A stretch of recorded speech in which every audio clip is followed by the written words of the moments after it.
மிக நல்ல நண்பர்களை பெறுதல் வாழ்வில் மிகப்பெரிய பாக்கியம். அது வாழ்வின் மிகப்பெரிய பாக்கியம்.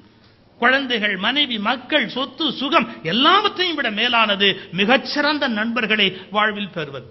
நான் இன்னொரு கான்ட்ராஸ்ட் சொல்றேன். இளம் வயதுல தான் நட்பு உண்டாகும்.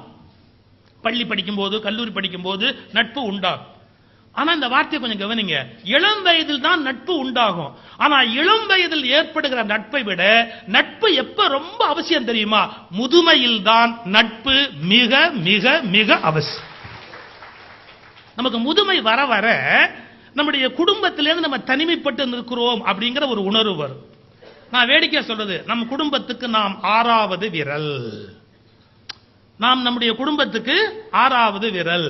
நாம் இருந்தாலும் ஒன்றுதான், நாம் இல்லை என்றாலும் ஒன்றுதான். நாம் இல்லாத போது அவர்கள் இன்னும் அதிக மகிழ்ச்சியாக இருப்பதற்கான வாய்ப்பு கூட அந்த இடத்தில் இருக்கு. இதெல்லாம் இருக்கும் வீட்டுக்குள்ள. ஆனா அந்த நேரத்தில் நீங்க உங்களுடைய மனம், அழுத்தம், வலி, சோகம் இதெல்லாம் பங்கிட்டுக்கணும் அப்படின்னு சொன்னா ஒரே வென்டிலேஷன் ஒண்ணுதான் உண்டு. என்ன? முதுமையில் நமக்கு சகல நோய்களையும் வெல்லக்கூடிய ஒரே மாத்திரை நண்பன் என்கிற மாத்திரை. பிபி, சுகர், அது 40 மாத்திரை போட வேண்டியிருக்கும். இந்த 40 மாத்திரையும் ஒரு மனுஷ வடிவத்தில் கைகால் முளைச்சு வந்தா அதுக்கு நட்புன்னு பேர். உட்காந்து பொறுமையா கேட்டா அது அப்படித்தாண்டா இருக்கும். வீடுனா அப்படித்தான் இருக்கும். ஒரு பெரிய விஷயம். எல்லா வீட்லயுமே அப்படித்தாண்டா. இப்ப எங்க வீட்டுல மட்டும் என்ன மதிக்கிறாங்களா என்ன?